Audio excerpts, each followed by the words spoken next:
இன்றைய நிகழ்வு 10வது நிகழ்வு. அனைவரையும் வரவேற்க பேராசிரியர் அரசு செல்லையாவை அன்புடன் அழைக்கிறேன். அனைவருக்கும் வணக்கம். இது 10வது நிகழ்வு. 7வது அத்தியாயமான திராவிட கருதுகோளுக்கு சான்றளிக்கும் சிந்துவெளி இடப்பெயர்கள். அத பாகம் 1 திரு பீட்டர் ஐயா அவர்கள் கொற்கை வஞ்சி தோண்டி வளாகம் பெரிய தலைப்பு எடுத்து சிறப்பாக பேசினார்கள். இப்போ அதனுடைய 2ஆம் பாகம் திராவிட கருதுகோளுக்கு சான்றளிக்கும் சிந்துவெளி இடப்பெயர்கள் 2வது பேசுறாங்க. இது மிகச் சிறப்பான உரையாக நிச்சயமாக இருக்கும். சுபா காரைக்குடி அவர்கள் அமெரிக்க தமிழ் கல்விக் கழகத்தின் நிர்வாக குழு உறுப்பினராக எங்களோடு சேர்ந்து பணியாற்றியவர். அந்த அமெரிக்க தமிழ் கல்விக் கழகத்துல தான் இந்த ஜேஓசி புத்தகத்தை படிக்கக்கூடிய திட்டம் ஆரம்பிச்சது. அதை மாணவர்களுக்காக படிக்க சொன்னோம். மாணவர்களை பட்டிமன்ற பேச்சாளராக மாத்தின பெருமைக்குரிய சுபா, அதை நாங்க சொல்ல ஆசைப்படுறேன். அப்புறம் பெரியவர்களுக்காகவும் ஒரு தடவை படித்தோம். இந்த மாதிரி ஒரு அத்தியாயத்துக்கு ஒரு வாரம் ஒருத்தர் சில அத்தியாயங்களை 2 பேர் கூட படிக்கிற மாதிரி சூழல் இருக்கு. இது மாதிரி இந்த 17 தலைப்பிலும் 17 அத்தியாயத்தையும் முடிச்சுட்டு நம்ம எல்லாம் ஆரம்பார் சென்னையில கூடி ஒரு டிசம்பர் வாக்கிலையோ அந்த ஒரு நாள் கருத்தரங்கே நடத்தலாங்கிற மாதிரிலாம் திட்டம் இருக்கு. அதனால இந்த படிப்பு மட்டத்துல எல்லாரும் கலந்துகிட்டதுல மகிழ்ச்சி. பல வேலைகளுக்கு இடையில நீங்க எல்லாம் கலந்துக்கிறீங்க. அத ரொம்ப மட்டற்ற மகிழ்ச்சி.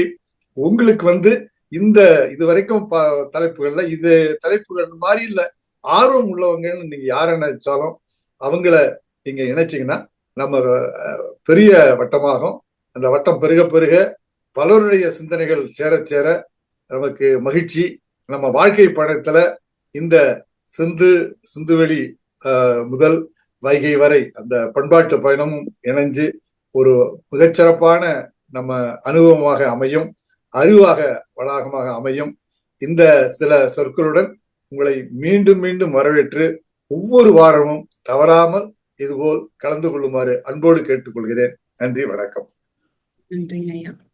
அடுத்ததாக சென்ற வார நிகழ்ச்சியின் மேல்பார்வை. இதனை செய்ய இருப்பவர் திரு அருணன் அவர்கள். இவர் ஆல் இந்தியா ரேடியோவில் பணிபுரிந்து தற்போது ஓய்வு பெற்றிருக்கிறார். அவரோட ஸ்லைட்ஸை நான் ஷேர் பண்ண போறேன். பேசுறத ஐயா பண்ணுவாங்க. ஒரு பண்பாட்டின் பயணம் சிந்து முதல் வைகை வரை இந்த நூல் வாசிப்பு பங்கேற்கக்கூடிய இதுல உரைகளை வழங்கியவர்கள், இதுவரை வழங்கியவர்களுக்கும் இனியும் வழங்க இருக்கிறவர்களுக்கும் இதிலே பங்கேற்கின்ற பங்கேற்பாளர்களுக்கும் என்னுடைய முதற்கண் வணக்கத்தை தெரிவித்துக் கொள்கின்றேன். சென்ற சனிக்கிழமை நடைபெற்ற உரை பற்றிய என்னுடைய சிறு ஒரு குறிப்பை தான் இப்பொழுது உங்களுக்கு வழங்க இருக்கிறேன். பாலகிருஷ்ணன் அவர்கள் எழுதிய ஒரு பண்பாட்டின் பயணம் சிந்து முதல் வைகை வரை, அதிலே அந்த நூலினுடைய இயல் 9, அந்த 9னுடைய தலைப்பு திராவிட சிவப்பு சிந்துவெளி பண்பாட்டில் நிறக்குறியீடு.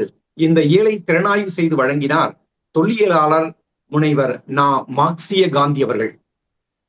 அந்த இயலுடைய அடிநாதமாக அவர் சொல்வது செம்பு காலத்தை, அடிப்படையான தொல்பொருளாக அவர் குறிப்பிட்டது கருப்பு சிவப்பு பானையை. இந்த இயல் 4 பகுதிகளாக அமைந்திருக்கிறது. பானைத்தடம் ஒரு பகுதி, திராவிட சிவப்பு ஒரு பகுதி, செங்கல் என்ற தலைப்பு ஒரு பகுதி, செம்பு என்ற தலைப்பில் ஒரு பகுதி. இந்த 4 தலைப்புகள் இருந்தாலும் பானைத்தடத்தை தான் முக்கியம் வாய்ந்ததாக மார்க்சிய காந்தி அவர்கள் கூறினார்கள். இந்த நூலில், அதாவது ஒரு பண்பாட்டின் பயணம் நூலில் திறனாய்வாளரை கவர்ந்த கருதுகோள்களாக அவர் சொன்னார் கீழ்கிழக்கு மேல் மேற்கு என்ற கருதுகோளையும் பானைத்தடம் பெருவழிச்சாலை என்ற 2 கருதுகோள்களை அவரை ரொம்ப கவர்ந்த கருதுகோள்களாக சொன்னார். அது மட்டும் இல்லாமல் மட்பாண்டங்கள் தொல்லியல் ஆய்வில் ஆகச்சிறந்த சிறப்பிடம் பெற்றவை.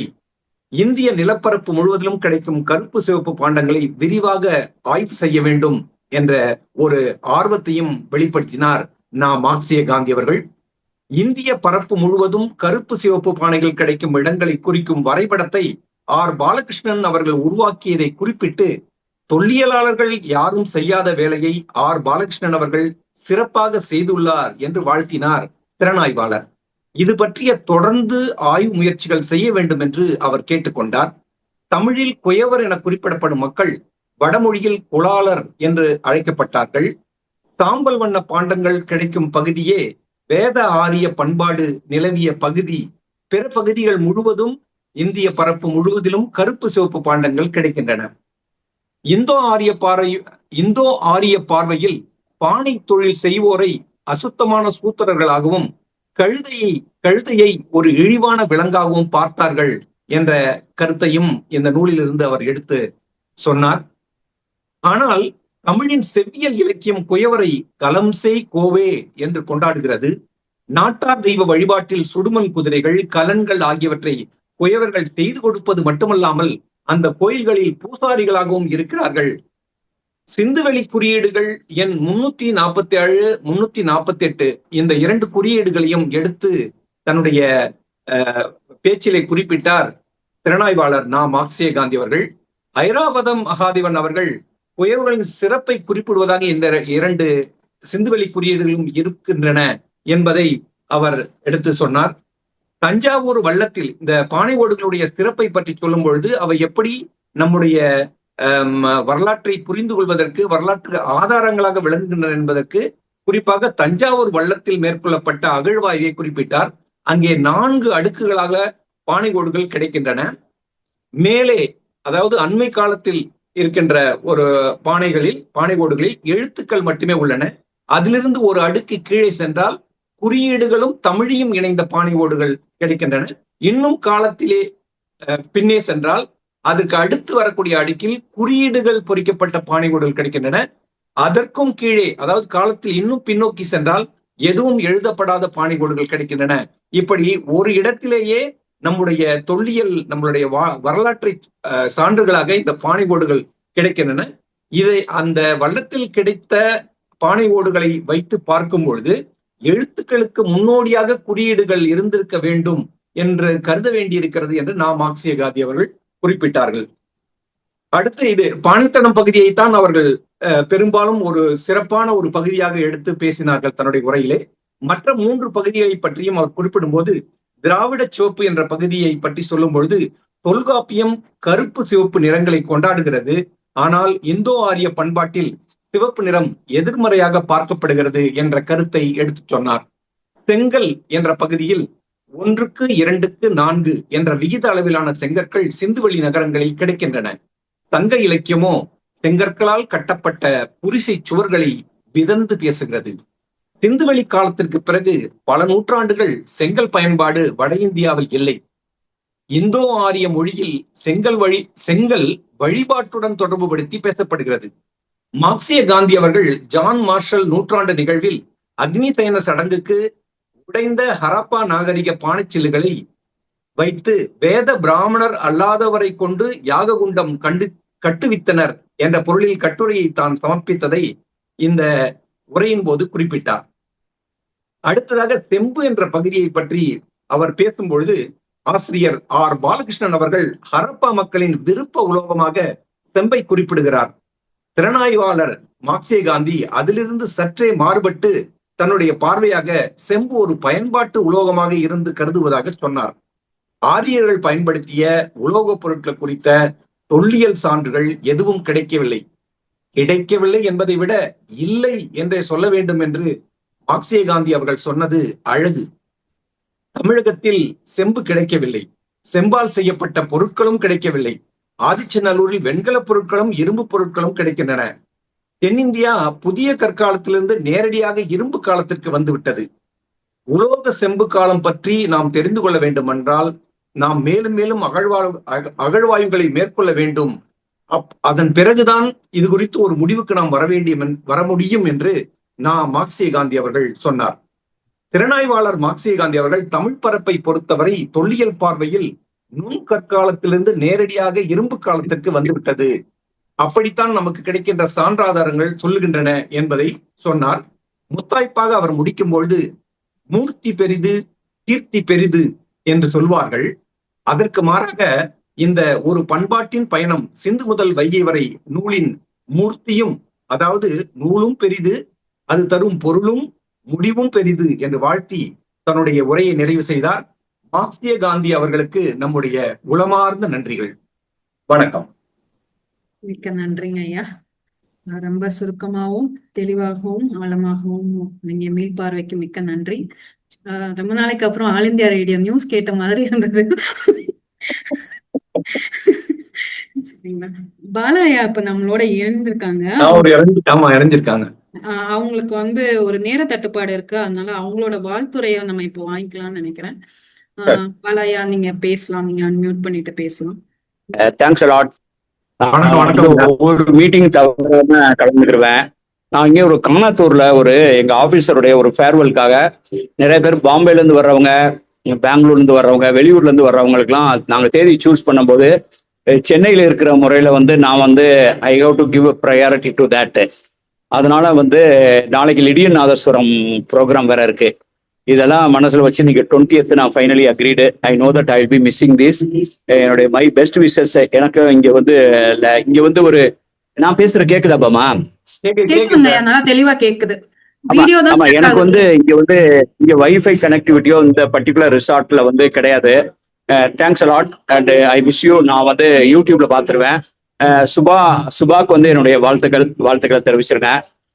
நான் இந்த தொடர்ல நான் நேர்ல கலந்துட்டு ஒரு தொடர் உரையாடல கேள்வி பதிலா கலந்துக்கிறாத மீட்டிங்கு.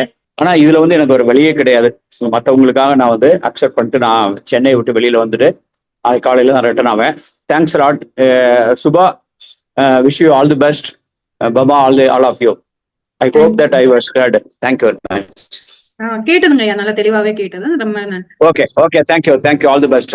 ஐ will not see it in the thing. Thank you. சரிங்க. வராம ஒரு ப்ரோக்ராம் போகக்கூடாதுங்கிறதுக்காக தான் நான் இப்படி அங்க இன்ஸ்டால் பண்ணி அப்படி இதுல போன்ல நான் பேசினதே கிடையாது.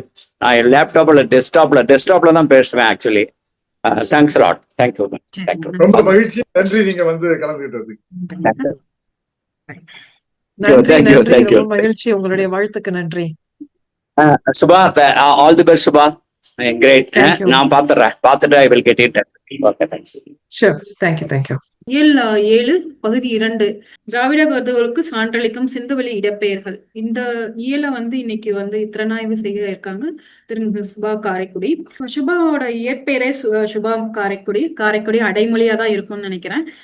இவர் நியூ ஜெர்சியில வசித்து வராங்க. இவங்க ஒரு கவிஞரும் ஒரு எழுத்தாளரும் கூட. தேடலில் தொலைந்த வெயில் என்ற கவிதை நூலை வெளியிட்டிருக்கிறார். தொழில்நுட்பத்துறையில் மேலாளராக பணியாற்றி வருகிறார். ஈரோடு தமிழன்பன் விருது பெற்றிருக்கிறார். தில்லி கலை இலக்கிய பேரவையின் சிந்தனை செல்வி விருது பெற்றிருக்கிறார். மின்னிதழில் துணை ஆசிரியராகவும் செயல்பட்டுள்ளார். ரொம்ப சமீபமா வட அமெரிக்க தமிழ் பேரவையின் இந்த வருட இயக்குநராக தேர்ந்தெடுக்கப்பட்டுள்ளார். வாழ்த்துக்கள் சுபா. நியூ ஜெர்சி தமிழ் சங்கத்திலும் நிகழ்வுகளை ஒருங்கிணைத்து வரும் தன்னார்வலர். அமெரிக்க தமிழ் கல்வி கழகத்தில் குழந்தைகளுக்கான கல்வி திட்டமைப்பில் இயக்குநராக தொண்டாற்றியார். ஐயாவும் சொன்னாங்க, இவங்க குழந்தைகளை பட்டிமன்றத்து அளவுக்கு கொண்டு வந்திருக்காங்க அப்படின்றத பெருமையோடு பகிர்ந்துகிட்டாங்க. நியூ ஜெர்சி தமிழ் பள்ளியில் தமிழ் ஆசிரியராகவும் தொண்டாற்று வருகிறார். கதையாடும் மூன்றில் என் வாசகர் வட்டத்தை நிறுவி வாரந்தோறும் ஒரு சிறுகதையும் மாதந்தோறும் ஒரு புதினத்தையும் வாசிக்க உறுப்பினர்களை ஊக்குவித்து வருகிறார். தமிழ் மரபு கலைகளுக்கான நியூ ஜெர்சி தமிழ் கலை குழுவை நிறுவி கலைகளை வளர்த்து வருகிறார். பேச்சாளர் பட்டிமன்றத்தில் நடுவராகவும் பொறுப்பேற்று நடத்தியுள்ளார்.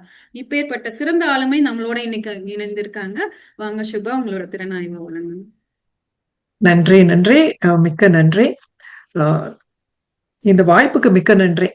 இந்த புத்தகத்தை படிப்பது என்பதே ஒரு மிகப்பெரிய பயணமா இருந்தது. சிந்துவெளிக்கு போயிட்டு வந்த மாதிரி இருந்தது. எனக்கு பல இடங்களுக்கு நான் சுத்திட்டு வந்த மாதிரி இருந்தது. மிகவும் அருமை. நான் நிகழ்ச்சிக்கு என்னுடைய திறனாய்வுக்கு நேரடியா ஆரம்பிச்சிடுறேன். ஸ்கிரீன் ஷேர் தெரியுதா? தெரியுதுங்க, ஆரம்பிச்சிருங்க.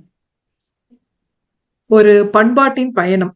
இயல் 1 பகுதி 1 நாஞ்சில் பீட்டரையா முடிச்சிருந்தாங்க. இது பகுதி 2 நான் தொடர்வது. இலக்கிய மானுட பெயர்களில் சிந்துவெளி பயன்பாட்டின் சுவடுகள். ரொம்ப அருமையா இருந்தது. சங்க இலக்கியம்லாம் தொட்டுட்டு போனது. படிக்கும் போது ஆர்வத்தையும் தூண்டுனது. எங்க இருந்து ஆரம்பிக்கலாம் அப்படின்னா, ஒரு இனக்குழுவினுடைய பெயருக்கும் அந்த இனக்குழுவினர் வசிக்கும் நிலப்பகுதியுடைய பெயருக்குமே கிட்டத்தட்ட ஒரு 100 விழுக்காடு நெருக்கம் இருக்கிறது. அதுல எது இனப்பெயர் முன்னாடி தோணுச்சா இல்ல பின்னாடி தோணுனதா அப்படிங்கிற கேள்வி எல்லாம் பொருளற்றது அப்படின்னு ஜார்ஜ் ஆர் ஸ்டூவர்ட் வந்து சொல்லியிருக்காரு. அங்க இருந்துதான் இந்த பகுதியே தொடங்குகிறது. அந்த தொடக்கமும் ஐயா எழுதியிருந்தது ரொம்ப சிறப்பா இருந்தது.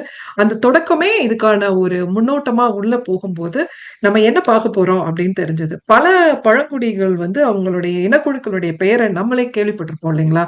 மூதாதையருடைய வழியா வந்திருக்கோம். அவங்க வந்து ஒரு சதைமா நிஜமாவே அவங்க வாழ்ந்தாங்களா? இல்ல அவங்கலாம் நெறைய கதை கேட்டு ஒரு இடத்துலயும் கதைகள் பரவி நம்ம நெறைய கேள்விப்பட்டிருக்கோம். அப்படி உள்ள கதை மாந்தர்களா? இல்ல தந்தை வழி பரம்பரை பெயராவும் இருக்குதா? இல்ல இடப்பெயர்ல இருந்து பெற்றதா? அப்படிங்கிறது எது வேணாலும் இருந்துட்டு போகலாம். ஆனா நம்ம இங்க என்ன பார்க்கிறோம் அப்படிங்கன்னா, இதெல்லாம் ஒரு அடையாளமா நம்ம பார்க்கிறோம்.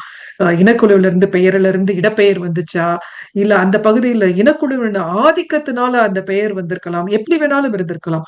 ஆனா நம்மளுடைய இந்த ஆய்வோட நோக்கம் என்ன அப்படின்னா, ஆய்வின் நோக்கம் வேர்ச்சொல்லை தோண்டி எடுக்கிறது கிடையாது. அதுக்கு பதிலா இந்த இடத்திற்கும் இனக்குடியுடைய பெயருக்குமான தொடர்பு என்ன? பொதுவா இனக்குழுவின் பெயர்ங்கிறது ஒரு இடத்தினுடைய பெயரிலிருந்து பெறப்பட்டிருக்கலாம் அப்படிங்கிறதா இந்த ஆய்வு முடிவா கருதப்படுது. இவ்வளவு சிறப்பா இந்த ஒரு ஒரு பகுதியை ஆரம்பிக்கும் போது, இப்ப நான் படிக்க ஆரம்பிக்கும் போது பாத்தீங்க அப்படின்னா, இந்த ஆய்வு எதற்காக தொடங்கப்பட்டது? இந்த ஆய்வுடைய நோக்கம் என்ன? இந்த ஆய்வு எதை சார்ந்தது அல்ல அப்படிங்கிறத தெளிவா எழுதியிருந்தது இந்த புத்தகத்துல எனக்கு ரொம்ப பிடித்தமான ஒன்று. சங்க இலக்கியத்தின் மானுட பெயர்கள் போலாம். மானுட பெயர்கள் அப்படின்னு பார்த்தோம் அப்படின்னா, 3 வகையா நம்ம இத ஆய்வு செய்யலாம். ஒண்ணு வந்து இனக்குழு பெயர்கள். இனக்குழு பெயர்கள்ங்கிறது குடிப்பெயர்கள், கூட்டங்கள், குடும்ப பெயர்கள். நம்ம பார்த்தோம் இல்லையா? குடும்ப பெயர் வந்து தொடர்ந்து வந்துகிட்டே இருக்குது. ஃபேமிலி நேம்ஸ், ட்ரைப் நேம்ஸ் அப்படின்னு. தனி மனிதருடைய அடையாளங்கள் அப்படிங்கிற ஒரு அடையாள பெயரும் வந்துட்டே இருக்கலாம். இல்லன்னா அடைச்சொல் அடையாள பெயர்கள். அதுவுமே உங்களுக்கு வந்து ஒரு மானுட பெயர்கள் இருக்கலாம். அப்படி ஒரு 3 வகையா பிரிச்சு நம்ம அவங்க வந்து ஆய்வு செய்யறத தொடங்கியிருக்கிறாங்க இந்த இந்த புத்தகத்துல. சங்க இலக்கியத்துல தனிமனித பெயர்கள் இப்ப நம்ம பார்க்க போறோம். சங்க இலக்கியத்துடைய அகப்பாடல்கள்ல முக்கியமான கோட்பாடு அப்படின்னு பார்த்தோம் அப்படின்னா, அங்க அகப்பாடல்கள தனி மனிதர்களுடைய பெயர்களை குறிப்பிடக்கூடாது, சொல்லக்கூடாது அப்படிங்கிறது தான் வந்து அகத்திணையுடைய கோட்பாடு. அப்ப தனி மனிதர்கள் பெயர்களை குறிப்பிடக்கூடாது அப்படின்னா, அப்ப யாருடைய பெயர்கள வச்சு நம்மளுடைய சங்க இலக்கியங்கள் எல்லாம் எழுத முடியும்? இல்ல என்ன பண்ண முடியும் அப்படின்னு யோசிக்கும்போது, யாரெல்லாம் இங்க வந்திருக்காங்கன்னு பார்த்தீங்கன்னா, அதையுமே 3ஆ பிரிக்கலாம். மன்னர்கள் வந்திருக்காங்க, நிலக்குடி தலைவர்கள் இருக்காங்க, புலவர்களின் பெயர்கள். அத மட்டும் தான் நம்ம வந்து பார்க்க முடியும். பெயர்கள் அப்படிங்கும்போது தனிமனித பெயர்கள் இருக்கு. அதற்கு உதாரணமா சொல்லலாம்னு பார்த்தீங்க அப்படின்னா, மலைநில மனிதன் அப்படின்னா வெர்பன், வயல்கள் சூழ்ந்த ஊரை சேர்ந்தவர்கள ஊரன், குறவர் குலப்பெண்ண குறமகள், மீனவர் குலப்பெண்ண பரதவர் மகள். இந்த மாதிரி நம்ம வந்து குறிப்பிட்டிருக்கலாம். அதாவது சாமானிய மக்கள், காதல் வயப்பட்ட ஆண்கள், பெண்கள், தனிப்பட்ட பெயர்கள், பொது வெளியில சொல்லக்கூடாதுங்கிற ஒரு பண்ப இந்த இலக்கிய மரபு பின்பற்றி இருக்குது. இந்த நிலம், பொழுது, மனிதர்களுடைய பழக்கவழக்கங்கள், செயல்கள் தான் இந்த இந்த கதைகளையும், இந்த பாடல்களையும் தீர்மானிக்கிறது. இது ஒரு ஒரு பண்பாட்டினுடைய உச்சமாக வந்து ஐயா அவர்கள் எழுதியிருந்தாங்க. எனக்கு அது அப்படிதான் தோணுது. இது ஒரு பண்பாட்டினுடைய உச்சம். ஒரு மானிட புவியியல் அடிப்படையில அகப்பாடல்கள் எப்படி கட்டமைக்கப்பட்டிருக்கின்றன? ஒரு தனி மனிதருடைய பிரைவசி அப்படின்னு நம்ம இப்ப சொல்லிட்டு இருக்கோம் பார்த்தீங்களா? அந்த பிரைவசி எல்லாம் வந்து பேர் குடுக்கக் கூடாது அப்படிங்கிற ஒரு பிரைவசி அப்பவே காப்பாற்றப்பட்டிருக்கிறது அப்படிங்கிறத பார்க்கும்போது, ரொம்ப மகிழ்ச்சியா இருந்தது. அதுக்கடுத்து பெயர் சூட்டுதல். பெயர் சூட்டுதல் அப்படிங்கிறது இல்ல அது ஒரு விழாவாகவே பெயர் வழங்குதல் அப்படிங்கிறது ஒரு கோட்பாடா இருந்திருக்கு. அது நமக்கு ஒரு நான் ஒரு இந்த பெயரை ஒப்பிட்டு பார்க்கும்போது, சரி பெயருக்கு எவ்வளவு முக்கியத்துவம் நம்ம குடுக்குறோம். ஒருவருடைய வாழ்நாள்ல தனக்கு நிலையான பெயர் இருக்கணும் அப்படிங்கிறத அவங்களுடைய வாழ்நாளிலேயே வழிநடத்தும் முக்கியமான உந்து விசை அப்படின்றாங்க. இப்ப நமக்கு ஒரு நல்ல பேர் இருக்கணும், நிலையான பேர் இருக்கணும் அப்படின்னு தான் நம்ம வாழ்க்கையே நம்ம வந்து நோக்கி போய்க்கிட்டு இருக்கோம் அப்படிங்கிறது நம்ம மரபுலயும் இருந்திருக்கு. இப்ப நம்ம எல்லாருமே நெறைய பேருக்கு யோசிச்சு பார்த்திருக்கலாம். நமக்கு ஒரு நிலையான நல்ல பெயர் இருக்கணும். நம்மளுடைய வாழ்க்கை அந்த மாரி தான் நடத்தணும் அப்படிங்கிறத நம்ம மனதுக்குள்ள நமக்கு ஓடிக்கிட்டே இருக்கும் இல்லையா? அதையே தான் வந்து நம்ம சங்க இலக்கிய மரபுலயும் நம்ம வந்து பார்த்திருக்கோம். இனக்குழுவ காப்பாத்துறதுக்காக போரிட்டு மடிந்துட்டாங்கன்னு வச்சுக்கோங்களேன். அவங்களுக்காக நடுக்கல் நம்ம எடுக்கப்படுது இல்லையா? அதுக்காக நடுக்கல் எடுக்கப்பட்டு பெயர்கள் வர்றதுல இருந்து, சேவல் சண்டையில போரிட்டு இந்த குறிப்பும் அது இருந்தது. இந்த குறிப்பு படிக்கிறதுக்கு ரொம்ப நன்றா இருந்தது. அதாவது சேவல் சண்டையில போரிட்டு மடிந்த கீழச்சேரி, மேலச்சேரி வீர சேவல்களுக்கு ஓயோ 5ஆம் 6ஆம் நூற்றாண்டுல அரசலாபுரத்தில் இந்தலூரிலும் உருவப் பொறிப்போடு நிறுவப்பட்ட நடுக்கற்கள். 2 ஊர்ல இந்த நடுக்கற்கள் இருக்கு. அதெல்லாம் பரவாயில்லங்க. இன்னொன்னு சொல்லியிருக்காரு பாருங்களேன். அதாவது சண்டையில மாண்டு போன கீழச்சேரி சேவலுடைய செல்ல பெயர். மாண்டு போனதுடைய செல்ல பெயர் பொற்கொற்றி கூட இருக்குதாம் இங்க. அந்த அளவுக்கு நம்ம மரபோட பேரும் தமிழ் மரபும் பேரும் ஒரு ஆடுகளமா இருந்திருக்குது அப்படிங்கிறத நம்ம இது மூலம் பார்க்க முடிகிறது. சரி, பேரு இதெல்லாம் வந்துருச்சு. அடுத்து நம்மளுக்கு என்ன நடக்கும் அப்படின்னு உளவியல் படி பார்த்தோம் அப்படின்னா, உரிமை இல்லையா? உரிமை அடையாளங்கள். இது இன்னாருக்கான உரிய இடம். இந்த குடிக்கு சொந்தமான இடம் அப்படிங்கிற போன்ற உடைமையை நம்ம கொண்டு வர பார்ப்போம். அதே மாரி தனக்குரியது, தமக்குரியது, எங்களுக்குரியது, நமக்குரியது அப்படிங்கிற உரிமை அடையாளங்கள் வரும். அது இன்னமுமே நான் சொல்ல முடியும். புலம்பெயர்ந்து வாழ்ந்துகிட்டு இருக்கிறேன். நானு இங்க அமெரிக்காவுல நியூஜெர்சில இருக்கும்போது கூட இத நான் பார்க்கிறேன். ஒரு ஒரு ஏரியா, இப்ப நாங்க இருக்கிற ஏரியா அப்படின்னு எடுத்துக்கிட்டோம். நாங்க அப்படின்னு சொல்லும்போதே, நாங்க அப்படின்னா என்ன வருது அப்படின்னா, இங்க இந்தியர்கள் தான் இந்த இந்த இடங்கள்ல பெரும்பாலும் இருப்போம். வீடு பார்க்கும்போதுல இருந்து, எடுக்கும்போதுல இருந்து அந்த ஒரு உரிமைய நேரடியாவோ, மறைமுகமாவோ அந்த இடத்துக்கு கொண்டு போறது. அந்த உரிமை அடையாளங்களுடைய உடைமை பெயர்கள் அப்படிங்கிறது, உளவியல் என்ன அப்படிங்கிறதையும் நம்ம இங்க பார்க்க முடியுது. மேலும் பார்த்தீங்க அப்படின்னா, ஒரு நினைவை போற்றும் பெயர்கள் இருக்கும். பெயர்கள் யாருடைய பெயர்கள்லாம் நம்ம இங்க இருக்கு. ஏன்னா நம்ம இந்த பெயர்கள தான் பின்னாடி எப்படி சிந்து வெளியோட இருக்குதுன்னு ஒப்பிட்டு பார்க்க போறோம். இப்ப இந்த பெயர்களுக்கான முக்கியத்துவம் என்ன? இந்த பெயர்களும் தமிழ் மரபும் எவ்வளவு முக்கியமா இருந்திருக்கு?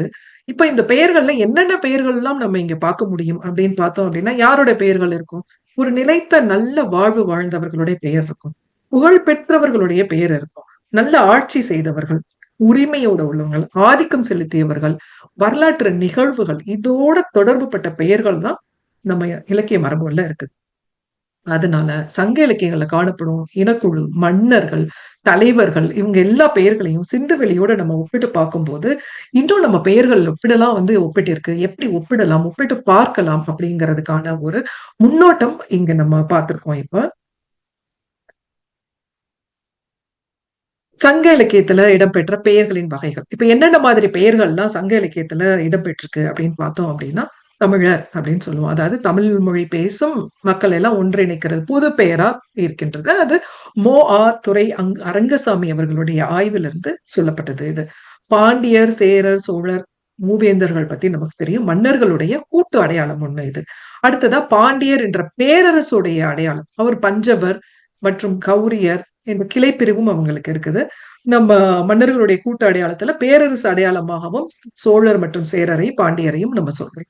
சேர நாட்டுல வாழ்ந்த இனக்குழுக்கள்னு நிறைய இனக்குழுக்கள் இருக்காங்க. குடவர், குட்டுவர், அதியர், உதியர், மலையர், மழவர், மறவர், இளையர், பூழியர், வில்லோர், பொங்கர், குறவர். இவங்க எல்லாருமே சேர நாட்டில் வாழ்ந்த இனக்குழுக்கள்ல. அப்புறம் கோசர் மற்றும் பரதர். இவங்க பாண்டிய சோழ நிலப்பகுதியில இருக்கிற அடையாளங்கள். மூவேந்தர் கட்டமைப்புக்கு வராத ஆவியர், ஓவியர், வேளிர், அருவர், அண்டர் அவங்க இருக்கிறாங்க. அதுக்கப்புறம் இந்த எல்லைவாழ் மற்றும் வேற்றுப்புல குடிகள்ல இருக்கிற தொண்டையர், திரையர், யவனர்.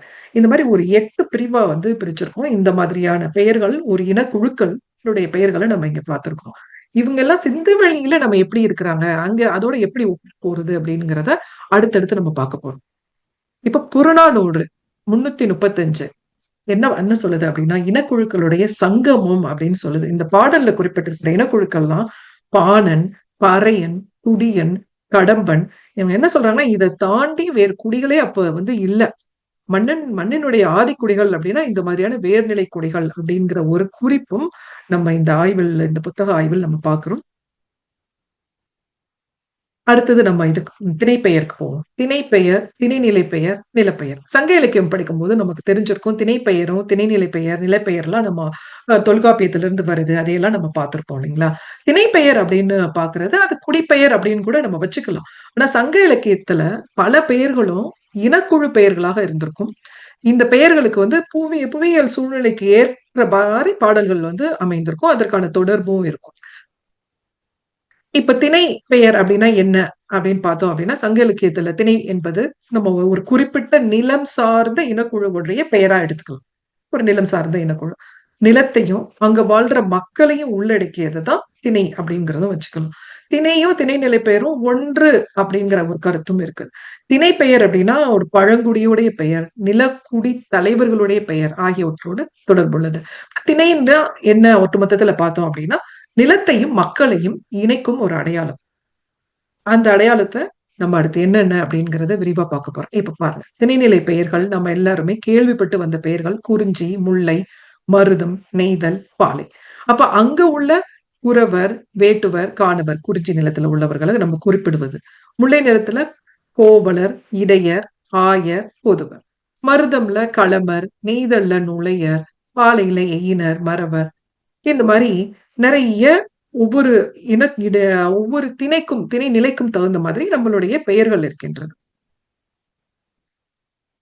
அடுத்ததா சங்க இலக்கிய இனக்குழு பெயர்களும் இப்ப சிந்து வெளியில எப்படி இருக்கு அப்படிங்கிறதுக்கும் நம்ம பார்க்க போறோம்.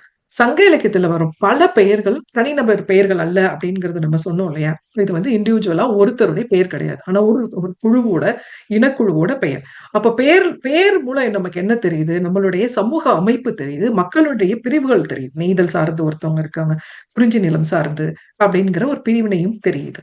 இனக்குழு பிரிவுகள் தெரியுது. இனக்குழு பெயர்கள் தமிழர் சமூக வரலாற்றை எப்படி நம்ம அது மூலமா புரிந்து கொள்ள முடியுது. இப்ப இந்த பல பெயர்கள் சிந்துவெளி பகுதியில இன்னைக்கும் இடம்பெற்று இருக்கின்றது. அப்ப அந்த மாதிரி பெயர்கள் என்ன அப்படின்னு பார்த்தோம் அப்படின்னா, சங்க இலக்கிய இனக்குழு பெயர்கள் சிந்துவெளி இடப்பெயர்கள்ல எங்கெங்க இடம்பெற்றிருக்கு அப்படின்னு பார்த்தோம்னா, நம்ம எடுத்துக்கிற நாடுகள் 2 நாடுகள் நம்ம இங்க பாக்குறோம். ஆப்கானிஸ்தான், பாகிஸ்தான். அப்ப பாகிஸ்தான்ல என்ன பெயர்கள் இடம்பெற்றிருக்கு அப்படின்னா, ஆயர் அப்படிங்கிற பெயர். ஆயர் அப்படின்னே பாகிஸ்தான்ல இருக்குது. களமர், கலனர் அப்படின்னு இருக்கு. மறவர், மறவர் அப்படின்னு பாகிஸ்தான்ல இருக்கு. மறவர் வந்து மறவரா அப்படின்னு ஆப்கானிஸ்தான்ல இருக்கு. எய்னர், ஐன் ஆப்கானிஸ்தான்லயும் இருக்கு, பாகிஸ்தான்லயும் இருக்கு. காளை, காளை அப்படின்னு பாகிஸ்தான்ல. இப்படி பாத்தீங்கன்னா நிறைய பேர்கள் இருக்கு. கடையர், இடையர், இதெல்லாம் கடாய், இடாய் ஆப்கானிஸ்தான்ல, பாகிஸ்தான்ல இப்படி போயிட்டே இருக்குது. சரி, நம்ம இப்ப நிலப்பகுதி சார்ந்த குடிப்பெயர்கள் எப்படி இருக்கு அப்படின்னு பார்ப்போம். அப்படின்னு பாத்தீங்க அப்படின்னா, அதியர் அப்படின்னா அதியான் அப்படின்னு சிந்துவெளியில பாகிஸ்தான்ல இருக்கு. மலையர் அப்படின்னா மலா அப்படின்னு ஆஃப்லயும் பாகிஸ்தான்லயும் இருக்குது. நிறைய பூழியர், பூலி, குறவர்னா குறவே அப்படின்னு இருக்கு. இந்த பெயர்கள் படிக்கும் போது எனக்கும் ரொம்ப வியப்பா இருந்தது. பெயர்கள் அப்படியே சிந்துவெளி பெயர்கள்லயும் இருக்குதா அப்படிங்கிறத பார்க்கும்போது அவ்வளவு பெயர்கள் இன்னும் நமக்கு தொடர்ந்து வந்துகிட்டே இருக்கும் பாருங்க. வேலிர் அப்படின்னா வேல் ஆப்கானிஸ்தான்ல. வேலன், வேலன்னு கூட இருக்குது. வேலோ அப்படின்னு இருக்கு. ஆவியர்னா ஆவி அப்படின்னு இருக்கு. அருவாளர், அருவாள். குன்றவர், குன்னர். இந்த மாதிரி ஒரே மாதிரியான ஒளியோட சேர்ந்து நிறைய பெயர்கள் இருக்கின்றன. குறுநில தலைவர்கள். இப்ப நம்ம வந்து ஒரு இனக்குடி தலைவர்கள்லாம் பார்த்தோம். இப்ப வந்து குறுநில தலைவர்களுடைய பெயர்கள் எப்படி இருக்கு அப்படின்னு பாக்குறோம். சிந்துவெளியில உள்ள குறுநில தலைவர்களுடைய பெயர் வந்து ஆவியர்ங்கிறதா ஆவி அப்படின்னு இருக்கு. ஓவியர், ஓவிரன். வேலீர், வேல். அருவாளர், அண்டர். இந்த மாதிரி பெயர்களும் சிந்துவெளியில இருக்குது. இதற்கு பிறகு பார்த்தோம் அப்படின்னா, சங்க இலக்கியம்ல காட்டும் குறுநில தலைவர்கள் இன்னும் யார் யாரு அப்படிங்கிறத பார்க்கணும். சங்க தமிழர்கள்ல சமகால அரசியல்ல, பண்பாட்டுல புரிந்துக்கிறதுக்கு குறுநில தலைவர்களும் முக்கியமான பங்கு அளிக்கிறாங்க. எப்படி மூவேந்தர்கள் இருக்கிறாங்களோ அது போல குறுநில தலைவர்களுடைய முக்கியமான பங்கு இருக்குது இங்க. குறுநில தலைவர்கள் வரலாறுங்கிறது பண்டைய தமிழருடைய வரலாறு பிணைப்போட சங்கிலியோட தொடர்பானதுதான் இருக்கும். இப்ப வேளிர் மரபுல நம்ம எல்லாருக்கும் தெரியும். பாரி, மாரி, ஆய், வேகன், ஆவி, எவ்வி இவங்க எல்லாம் ரொம்ப முக்கியமான இடம் பிடிக்கிறாங்க சங்க இலக்கியங்கள்ல. வேளிர் தலைவர்கள் வந்து நில உடைமையிலையும் வேளாண்மை உற்பத்தியிலும் ரொம்ப ஆதிக்கம் செலுத்திட்டு இருக்காங்க. இவர்களை பற்றிய ஆய்வுகள் பண்டைய ராணுவம் அப்படின்ற ஒரு கருத்தை நினைவுபடுத்ததா ஆசிரியர் குறிப்பிடுகிறார். இப்ப வேளிர் மரபினருக்கு போனோம் அப்படின்னா, பண்டைய தமிழ் காலத்துல வேளிர் மரபினர் அப்படிங்கிறவங்க வந்து எங்க இருந்து வந்திருக்காங்க அப்படிங்கிறதுக்கும் ஒரு ஆய்வு இருக்குது. இதுல வேளிர் மரபினர் மேற்கு இந்தியாவில இருந்து புலம்பெயர்ந்தவர்கள் அப்படின்னு ராகவையங்கார் கருதுகிறார். அப்ப அடிப்படையில புறநானூற்றில் உள்ள பாடலின் அடிப்படையிலும் இது வந்து சொல்லப்படுது. இப்ப வட கர்நாடகத்துல ஆட்சி புரிந்த சாளுக்கியர்கள் ஒப்பிட்டு இந்த வேளிர் மரபினரை தென்பகுதியில உள்ள ஆடவர்கள் அப்படின்னும் ஒரு முடிவுக்கு வர்ற மாதிரி இருக்கு. மகாராஷ்டிரா பகுதியில பாத்தீங்க அப்படின்னா சில இடப்பெயர்கள் சான்றுகளை வச்சோம் சுமார் 2000 ஆண்டுகளுக்கு முன்னாடி தமிழ்நாட்டிற்கு புலம்பெயர்ந்து வந்துட்டாங்க இவங்க அப்படிங்கிறதையும் நம்ம பார்க்க முடியுது. வேளிர் மரபினர் அந்த மாதிரி பார்க்கும்போது எவ்வளவு பெயர்கள் நீங்க பாத்தீங்க இங்க சிந்துவெளி பெயர்கள் இருக்குன்னா, அதியன் அப்படின்னா அதியன்னே இருக்குது பாகிஸ்தான்ல. சிந்துவெளி இடப்பெயர்கள் இருக்கு அப்படியே. அஞ்சி அஞ்சின்னு ஆப்கானிஸ்தான்ல இருக்கு. தித்தன் தித்தன் அப்படின்னு ஆப்கானிஸ்தான்ல இருக்கு. பன்னி பன்னி அப்படின்னு ஆப்கானிஸ்தான்ல இருக்கு. நல்லி இருக்கு. பேகன் இருக்கு. கோடன், பாரி பாரின்னா பாரினே பாகிஸ்தான்ல இருக்கு. பல முறைகள் பல இடங்களில் அது வந்து கூறப்பட்டு இருக்குது. கொட்ரன் கொர்ரன் அப்படின்னு இருக்கு. இந்த மாதிரி பல பெயர்கள் தொடர்ந்து சிந்துவெளி இடப்பெயர்கள்ல இருக்கிறதா நம்ம பார்க்க போறோம். இன்னும் சில பெயர்கள் பார்க்கணும். உதியன் உதியர் அப்படின்னு பாகிஸ்தான்ல, தூங்கல் துங்லி அப்படின்னு ஆப்கானிஸ்தான்ல, சேந்தன் சேண்டே அப்படின்னு ஆப்கானிஸ்தான்ல. இப்படி எல்லாம் பேர் இருக்குது. சில மொழிகள் மாறியும் இருக்கு. ஆனாலும் பெயராக்க முறையுடைய ஒற்றுமைகள் என்ன அப்படின்னு ஒரு பெயர் ஒவ்வொரு ஊருக்கும் எப்படி பெயராக்க முறை இருக்குது அப்படிங்கிறதையும் நம்ம பார்க்க போறோம் இங்க. இப்ப நல்லி அப்படிங்கிற குறுநில தலைவர் கண்டீரக்கோ பெருநள்ளி, அதாவது கண்டீர் இல்ல கண்டீரம் அப்படிங்கிற இடத்துல உள்ள தலைவனாகிய நல்லி அப்படின்னு நம்ம கூப்பிடுறோம் இல்லையா. காரியாதி அப்படிங்கிற குறுநில தலைவன் மலவ கிழான் காரியாதி, அதாவது மல்லி என்னும் ஒரு இடத்துல உள்ள நில உடைமை தலைவனாகிய காரியாதி அப்படிங்கிறோம். சிந்துவெளி நிலப்பகுதியில காணப்படுறவங்கள எப்படி பெயர் வடிவங்கள் வரும்னா கோ, கோன், மான், கிழான், கிழார் அதையெல்லாம் சேர்த்து வரும். சங்க இலக்கியத்துல குறுநில தலைவர்களின் பெயரோட நம்ம இதை ஒப்பிடலாம். இதனால சிந்துவெளியில இருக்கிற குறுநில தலைவர்களின் பெயர்களையும் சங்க இலக்கியத்துல காணப்படும் பெயர்களையும் ஒரே மாதிரியான பெயராக்க முறைய இந்த ஆசிரியர் வந்து ஒப்பிட்டு குறிப்பிடுறாங்க. இப்ப இதுல பார்க்கலாம். உதாரணத்துக்கு பார்த்தோம்னு வச்சுக்கோங்களேன். தோன்றி கோ அப்படின்னா தோன்றி, கண்டிர்கோ கந்திர் பிளஸ் கோ அப்படின்னு அது மாறி இருக்குது. இடப்பெயரோட கோன் சேர்த்தா ஏரை கோன், ஏரை அப்படின்னு பாகிஸ்தான்ல இருக்கு. இடப்பெயர் வந்து அதியமான், அதிய பிளஸ் மான் அப்படின்னு சேர்த்தா அதிய அப்படின்னு ஆப்கானிஸ்தான்ல இருக்கு. மலையமான் சொல்லுவோம் இல்லையா, மலை பிளஸ் மான். அது வந்து மலை மட்டும் எடுத்துட்டோம் அப்படின்னா மலை அப்படிங்கிறது பாகிஸ்தான்லயும் இருக்கு, ஆப்கானிஸ்தான்லயும் இருக்கு. இந்த மாதிரி இப்ப கிழான், திரான், அதுல ஒரு உதாரணத்துக்கு பார்த்தோம்னா மையூர் கிழான்னா மை அப்படின்னு பாகிஸ்தான்ல இருக்கு. அன்விகுதியில உள்ளதை பார்க்கலாம். அன்விகுதியில வந்து ஒரு உதாரணத்துக்கு பார்த்தோம் அப்படின்னா முதி, முடியன் அப்படின்னா முட்டி, முதி பிளஸ் மைனஸ் ஆப்கானிஸ்தான்ல போகும்போது முட்டி அப்படின்னு இருக்குது. கடவான், கடாவ் ஆப்கானிஸ்தான்ல இருக்குது. ஆண் நம்மளுடைய அன்விகுதியை எடுத்துட்டு பார்த்தோம் அப்படின்னா இப்ப இந்த பெயராக்க முறையில இந்த கோ, கூன், மான், இந்த அன்விகுதி, அர்விகுதி எடுத்தோம்னா பூலி, பூழியார், வானர், வான், இதெல்லாம் ஐ விகுதியை எடுத்துட்டு பார்த்தோம் அப்படின்னா வந்து எருமை, எர்மா, ஏரை, ஏர், இது எல்லாமே நம்ம வந்து பாகிஸ்தான்லயும் ஆப்கானிஸ்தான்லயும் சிந்துவெளியில் பகுதியில பார்க்க முடியுது. குறுநில தலைவர்களுடைய இடப்பெயர்கள். இப்ப இடப்பெயர்கள் அப்படின்னு பார்த்தோம்னா சங்க இலக்கியத்துல கொற்றன் அப்படிங்கிற ஒரு காணப்படும் ஒரு தலைமை பெயர். இப்ப குறுநில தலைவர்கள் பெயர்கள்ல கொற்றன்கிற ஒரு குறிப்பிடத்தக்கவர் நமக்கு தலைமை மற்றும் ஆட்சியுடன் தொடர்புடைய பெயராக இதை வந்து ஆசிரியர் கருதுகிறார். இப்ப சிந்துவெளியில அப்படி போனோம் அப்படின்னா அந்த கொற்றன்ற பெயரு குரன், தாலை, சாத்தன், தாமன், காத்தன், தொன்றி, இந்த மாதிரி பல பெயர்கள்ல இருக்குது. இந்த போன்ற இடப்பெயர்கள் வந்து பெருந்தலை சாத்தனார், தாமன், தோன்றி போன்ற குறுநில தலைவர்களின் பெயர்களின் ஆக்கத்திற்கு தொடர்புடைய மூலமாகவும் இது இருக்குது இந்த பெயர்கள்லாம். சோ இந்த பெயர்கள்லாம் சங்க இலக்கியத்துல காணப்படும் தலைவர்களின் பெயர்களோட ஒளியியல்லையும் ஒற்றுமை இருக்குதா நம்ம பாக்குறோம் இங்க ஒழிச்சு பார்க்கணும் இல்லைங்களா. இப்ப பெயர்களின் அமைப்பிலையும் உச்சரிப்பிலையும் காணப்படும் ஒற்றுமையையும் ஆசிரியர் ரொம்ப அழகா அதுல வந்து சுட்டி காட்டியிருப்பாரு. சில பெயர்கள் வந்து யூதர் பெயர்களோடையும் ஒன்னா சேர்த்து ஆராயப்பட்டு இருக்குது. இப்ப பெயர்களுடைய ஒற்றுமை நம்ம இங்க தெளிவா பார்க்க முடியுது. நம்மளுடைய சங்க இலக்கியங்கள்ல இருந்து சிந்துவெளியுடைய பெயர்கள்ல எப்படி ஒற்றுமை இருக்குது அப்படின்னு. இன்னும் சில குடிநிலை தலைவர்கள் யாரு அப்படின்னு பார்த்தோம்னா நன்னனுடைய பெயர் பார்த்தோம் அப்படின்னா நன்னர் வேளிர் நிலக்குடி தலைவர்களில் ஒருவர், முக்கியமான தலைவர். பத்பாட்டுல இருக்கிற ஒன்றான மலைபடு கடாம் நூல்ல கூட நன்னனை வந்து புகழ்ந்து பாடியிருக்காங்க. அவருடைய தந்தையுடைய மூதாதையரின் பெயர் தான் அவருக்கு வைக்கப்பட்டிருக்கு அப்படின்னு. இப்ப இங்க நம்ம ஆசிரியர் என்ன மேற்கோள் காமிச்சிருந்தாரு அப்படின்னா, நன்னன் பெயர் சங்க இலக்கியத்துல பல இடங்களில் இருக்குது இல்லைங்களா? இப்ப சிந்துவெளியிலையும் நம்ம ஒப்பிட்டு பார்த்தோம் அப்படின்னா, சிந்துவெளியிலையும் அதனுடைய பெயர் நமக்கு தொடர்ந்து இருக்கு.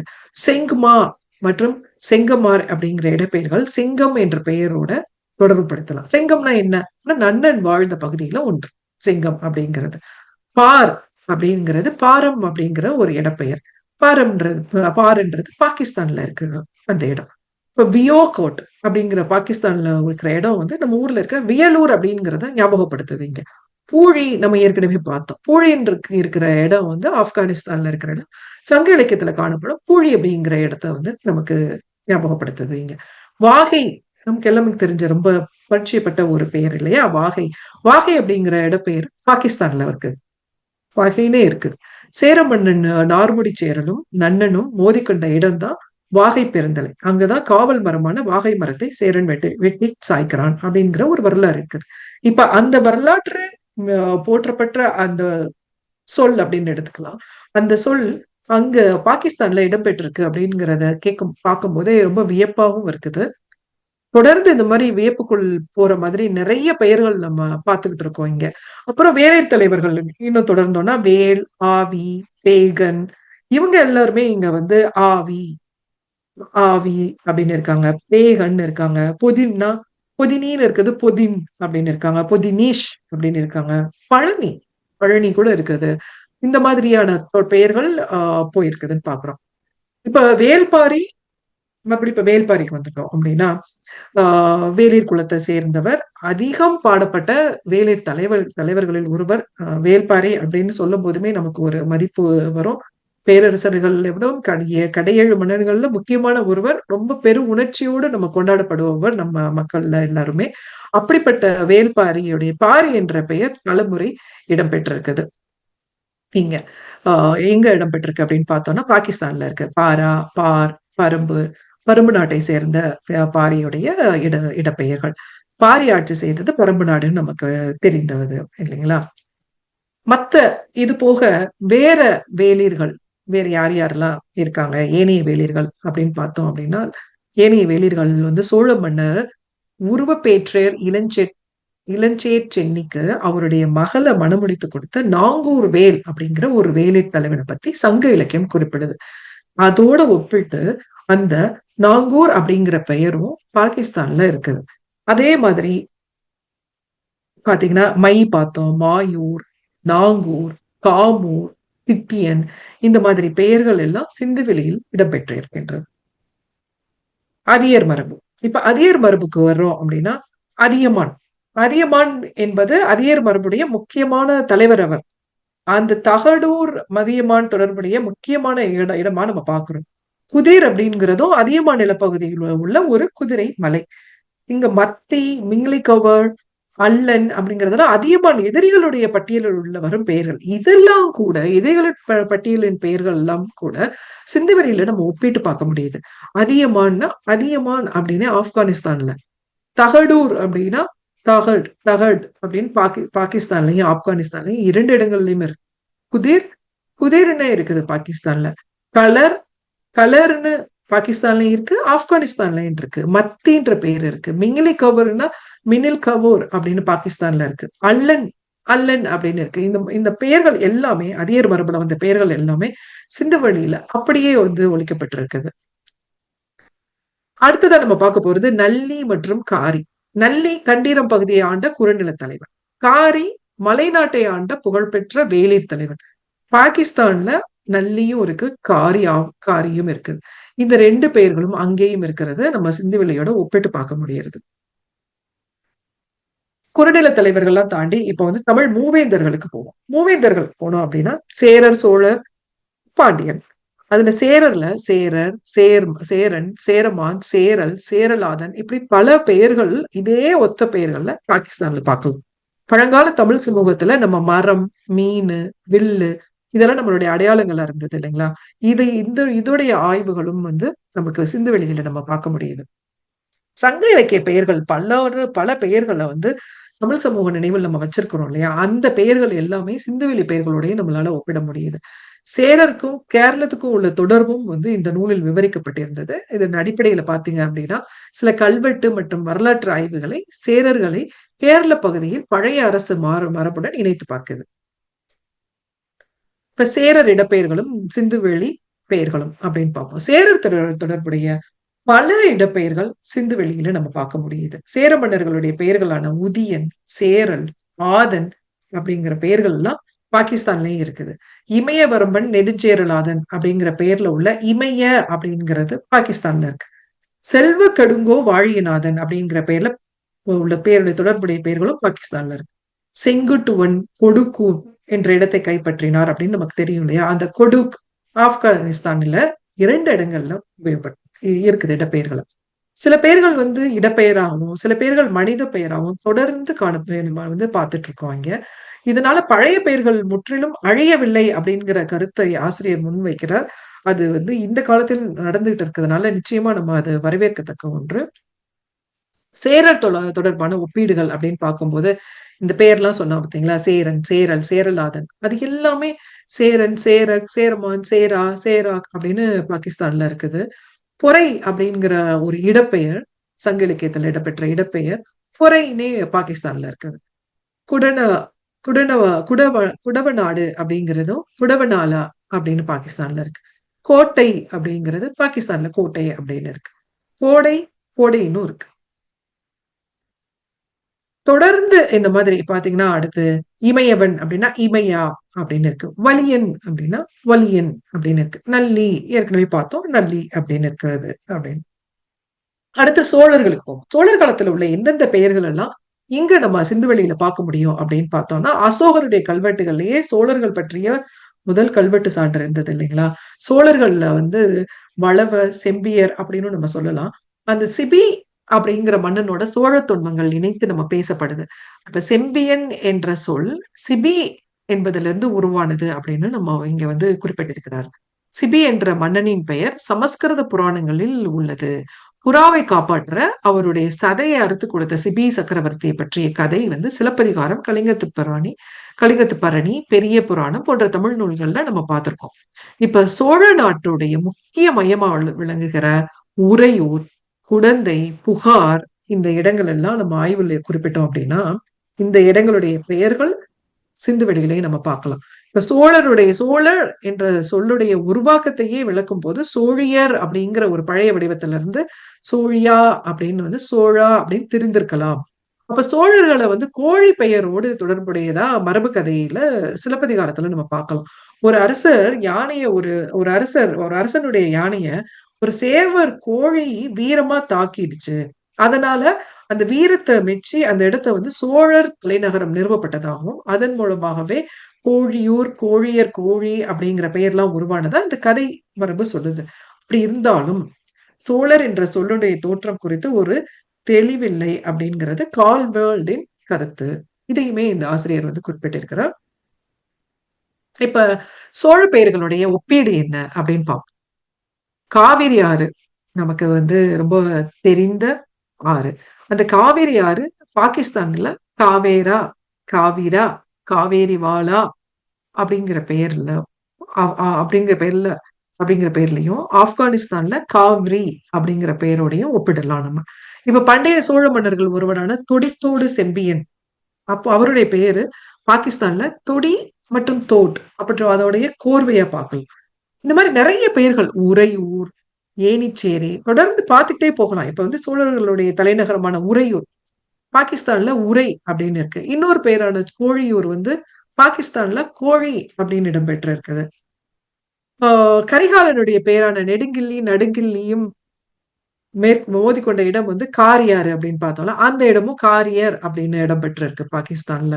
இன்னொரு சிறப்பானது என்னன்னு பாத்தீங்கன்னா சோழ மன்னனுடைய செங்கனான் சேர அரசன் கணைக்கால் இரும்புறையுடன் மோதி அவங்க வென்ற இடம் வந்து கழுமலம். அந்த கழுமலம் பாகிஸ்தான்லயும் கழுமேரா அப்படின்னு இருக்கு. இந்த கழுமலம் எங்க இருக்கு அப்படின்னா இங்க வந்து தென்னார்காட்டு மாவட்டத்தில் ஆமூர் என்ற இடம்பெயரும் உள்ளது. தமிழ்நாட்டுல உள்ள கழுமலம் என்ற இடம்பெயர். அதே போல பாகிஸ்தான்ல கழுமலா அப்படிங்கிற இடப்பெயரு சிந்து மாகாணத்தில் ஆமூர் என்ற இடப்பெயரும் உள்ளது. அதாவது ஒரு பெயர் மட்டும் இல்லாம இன்னொரு பெயரும் அதே ஒரே ஒரு மாகாணத்துல இன்னொரு பெயரும் இடம்பெற்றிருக்கிறது. இன்னும் ஒரு சிறப்பான விஷயமா இருக்கு. ஒவ்வொரு பெயர்களையும் அதோட இன்னொன்னு ஒவ்வொரு பெயர்களும் ஒரு மாவட்டத்துல உள்ளதையும் இத்தனையும் பாலகிருஷ்ணன் ஐயா வந்து ஆய்வு செய்து நமக்கு எடுத்து கொடுத்திருக்கிறாருன்றது பெரும் வியப்பா இருக்கு. எத்தனை பெயர்கள் அவர் ஆய்வு செய்ய வேண்டியது இருந்திருக்கும். இங்க பாருங்களேன். இன்னும் வகைகள் பார்த்தோம் அப்படின்னா பொதுப்பெயர் சோழர் சேலர்னா பொதுப்பெயர்னு பார்த்துட்டோம். அப்புறம் இடப்பெயர் இருக்கு, பட்ட பெயர்கள் இருக்கு, கிள்ளி, சென்னி, வளவன். இதுவுமே சிந்துவெளியில நம்ம பாக்குறோம். மன்னருடைய பேர் கரிகாலன்னா கரிகாலா அப்படின்னு இருக்கு. நலங்கிள்ளி இருக்குன்னு பார்த்தோம், சோழா இருக்குன்னு பார்த்தோம், ஆட்சி பட்டம் கிள்ளி, சென்னி அதுவுமே இடப்பெயரா இருக்குது பாகிஸ்தான்ல. சோழர் மரபு அண்ட் சிந்துவெளி ஒப்பீடுகள் எல்லாம் பார்க்கும்போது அது ஒரு அரச மரபு அப்படின்னு மட்டும் நம்ம சொல்லிட முடியாது.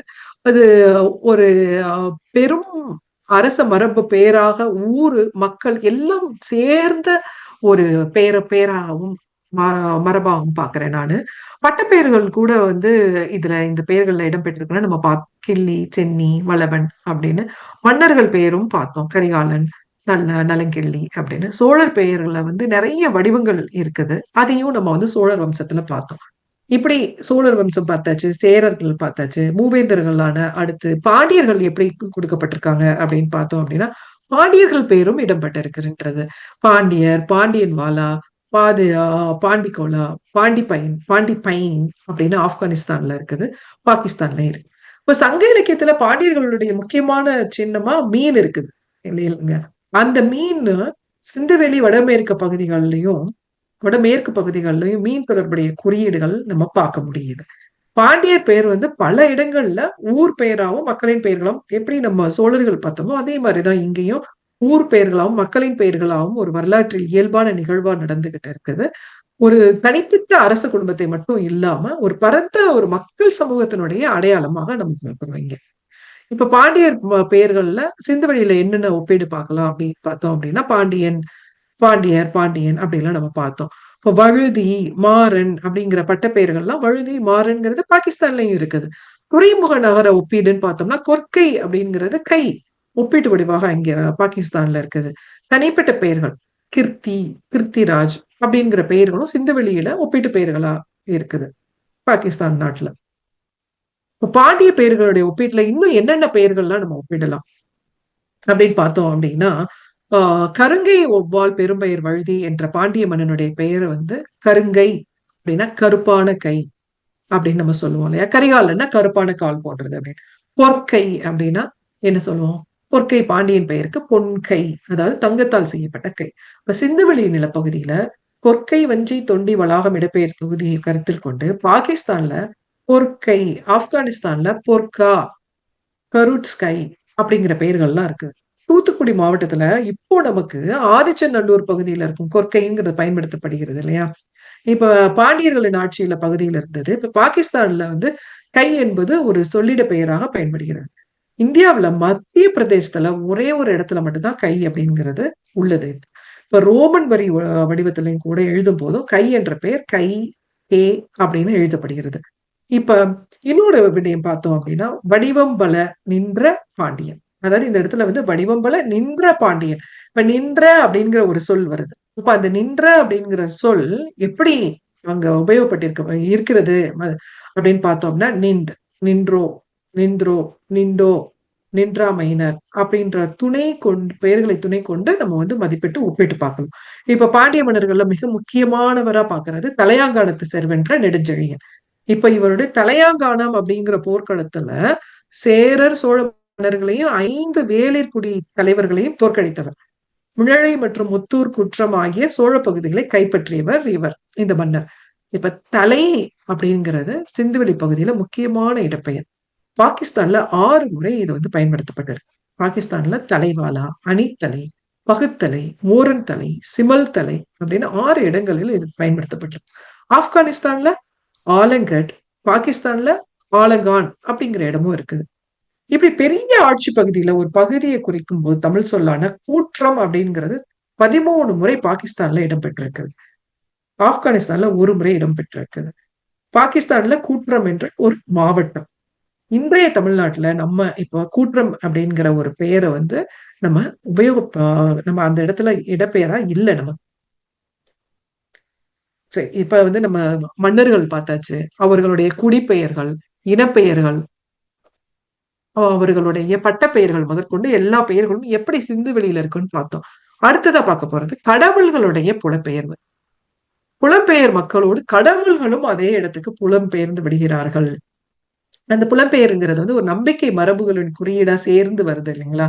அப்ப ஒரு நிலப்பகுதியில மக்கள் குடியேறும் போது அவங்களுடைய நம்பிக்கை, அவங்களுடைய சமயங்கள், அவங்களுடைய தெய்வங்களுடைய பெயர்கள் அந்த பகுதியில சேர்ந்து அவங்களோட சேர்ந்து அது போகுது அப்படிங்கிறதையும் ஆசிரியர் வந்து இதுல குறிப்பிட்டிருக்கிறாரு.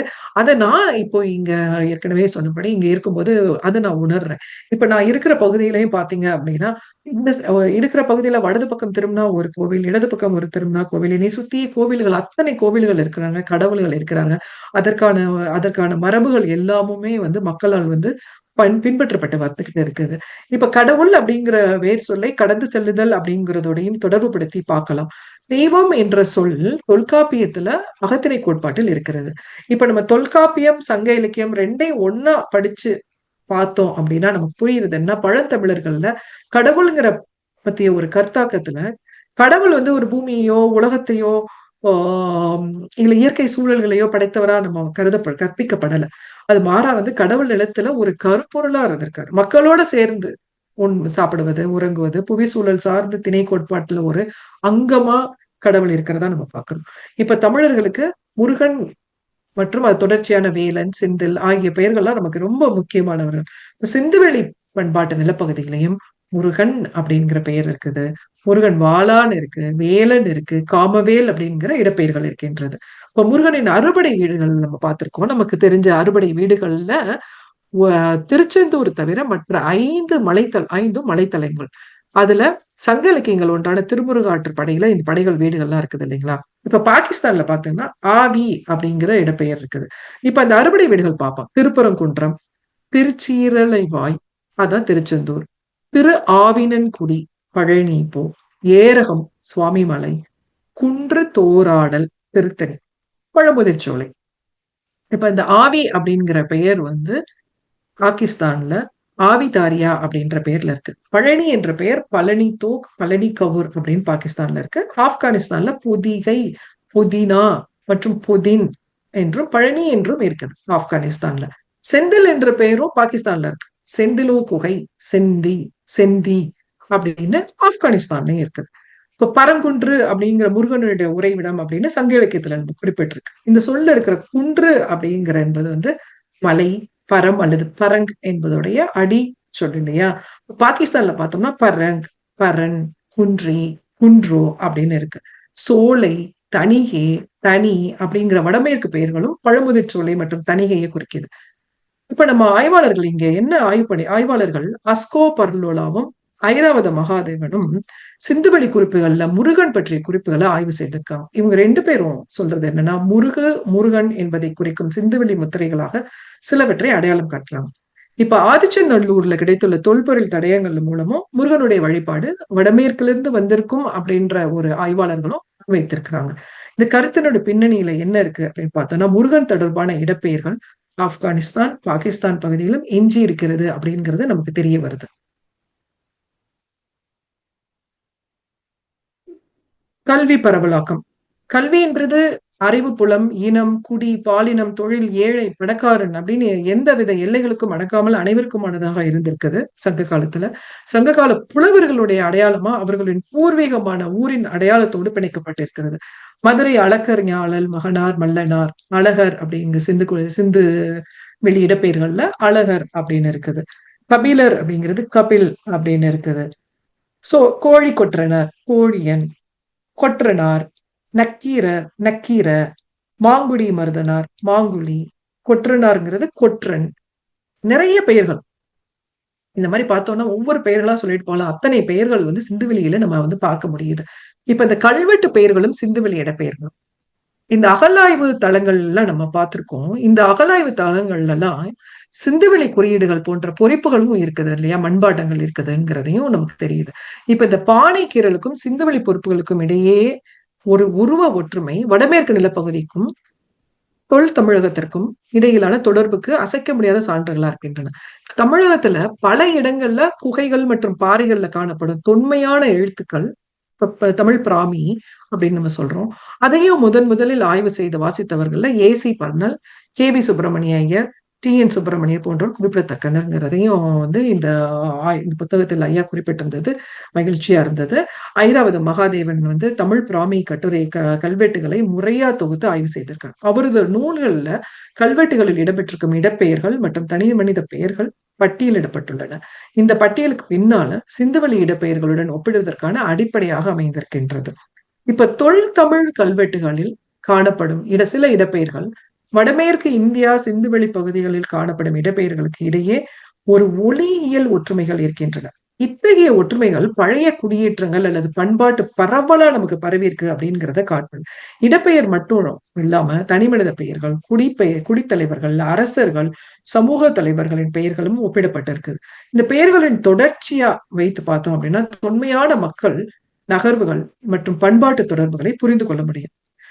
இந்த இடப்பெயர் ஒற்றுமைகள் மட்டும் வைத்து இந்த வரலாற்று முடிவுகளை உறுதியா நம்ம எடுக்க முடியாது அப்படிங்கிறதையும் ஆசிரியர் குறிப்பிட்டிருந்தாரு. இருப்பினும் இந்த ஒற்றுமைகள் மேலும் நம்ம இன்னும் ஆராயப்பட வேண்டிய முக்கியமான சான்றுகளாக கருதப்படுகின்றன. இப்ப சங்க இலக்கியம் நமக்கு தமிழை அறிமுகப்படுத்தி இருக்கு. கல்வெட்டுகள் அவர்களுடைய வாழ்வை அறிமுகப்படுத்தி இருக்கு. தொல்லியல் சான்றுகள் அவர்களுடைய தடயங்களை வெளிப்படுத்தியிருக்கின்றன. இவை அனைத்தையும் ஒன்றாக பார்க்கும்போது தமிழர் வரலாறு வெறும் புராணமோ நினைவோ அல்ல, தொடர்ச்சியான நாகரிக வரலாறு என்பதை நாம் உணர முடிகிறது இங்கு. இப்ப இன்று நம்ம பார்த்தது சங்க இலக்கிய மானுட பெயர்களில் சிந்துவெளி பண்பாட்டின் சுவடுகள்.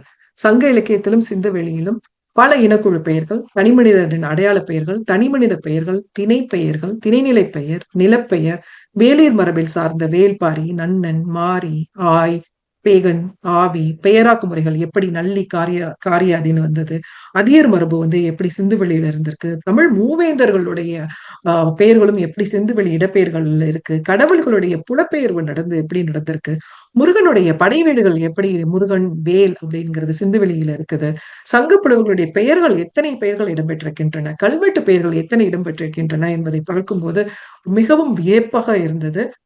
நான் ஏற்கனவே சொன்னது போல் சங்க இலக்கியம் நமக்கு தமிழரை அறிமுகப்படுத்தி இருந்து நம்மளுக்கு கல்வெட்டுகள் வாழ்வை கொடுத்திருந்தாலும், தொல்லியல் சான்றுகள் அதோடைய தடயங்களை வெளிப்படுத்தியிருந்தாலும், இப்பொழுது இதை அனைத்தையும் சேர்த்து பார்க்கும் போது இந்த பயணம் மிகவும் படிக்கிறது எனக்கு இந்த பயணமே ஒரு மிகவும் சிறப்பாக இருந்தது. நிறைய விடயங்கள் தெரிந்து கொள்ள முடிந்தது. தொடர்ச்சியாக மீண்டும் நாகரிக வரலாறை படித்து தெரிந்து கொள்ள வேண்டும் என்ற ஆவலோடு இருக்கின்றேன். மிக்க நன்றி. மிக்க நன்றி சுபா. ரொம்ப இனிமையான குரல்ல பொறுமையா இருக்கிற ஒவ்வொரு விஷயங்களையும் ரொம்ப ஆழமா எடுத்துரைச்சீங்க. சில கேள்விகள் சாட் பாக்ஸ்ல வந்திருக்கு. முத்தரசன் ஐயா, நீங்க உங்களோடதுல இருந்து ஆரம்பிக்கலாமா?